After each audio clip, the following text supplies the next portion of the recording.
Once upon a time, in the beautiful kingdom of Everspring, lived a cute little girl named Si-Woo.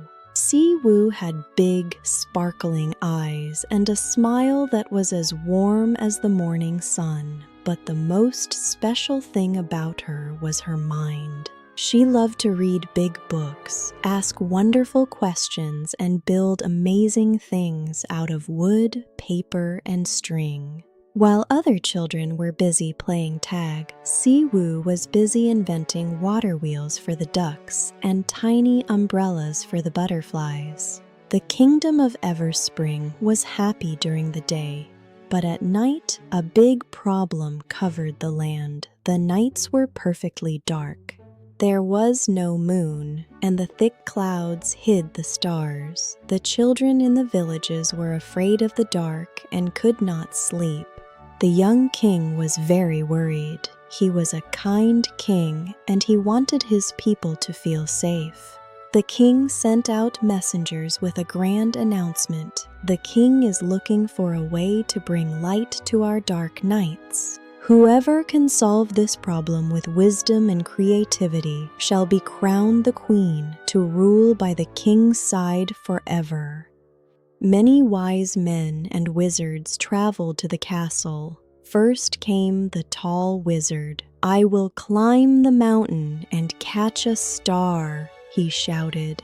But the net just got tangled in a tree, and he caught nothing but a grumpy owl. The king sighed with disappointment. Next came the strong knight. "I will yell at the clouds until they move away," he roared at the top of his lungs. He yelled until his voice was completely gone, but the clouds did not move. The young king was losing all hope.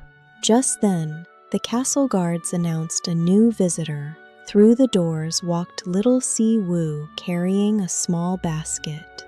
"Your Majesty," Si-Woo said politely, "I cannot catch a star and I cannot move the clouds, but I can bring the stars down to Everspring." The king was curious. Si-Woo opened her basket.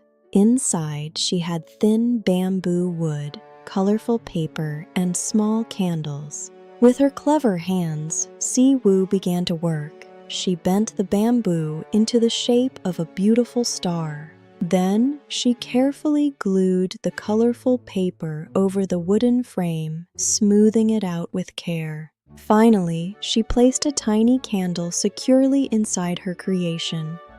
"A lantern?" the king asked, tilting his head. "Not just one, Your Majesty," Si-Woo smiled. She spent the whole afternoon teaching everyone how to build them. Because she was so creative, she showed them how to make lanterns shaped like stars, moons, and even little rabbits. When the sun finally went down and the dark night covered the kingdom, Si-Woo lit her star lantern. Glow. A soft, warm, beautiful light filled the room. It wasn't too bright, and it wasn't too dark. It was magical. Following Si-Woo's lead, everyone lit their lanterns. They let them float up into the air, while others were placed on the streets. The people in the kingdom gasped. The darkness was gone. Instead, the sky was filled with thousands of glowing lights. It looked like a sea of gentle, warm stars. The children were no longer afraid. They laughed and clapped with joy. The king saw how her clever mind and kind heart had saved the kingdom. "You used wisdom and creativity," he smiled. True to his promise, the king placed a sparkling silver crown on Si-Woo's head. She was now the Queen of Starlight. From that day on, Si-Woo became the beloved Queen of Everspring, always using her bright ideas to bring light to the earth.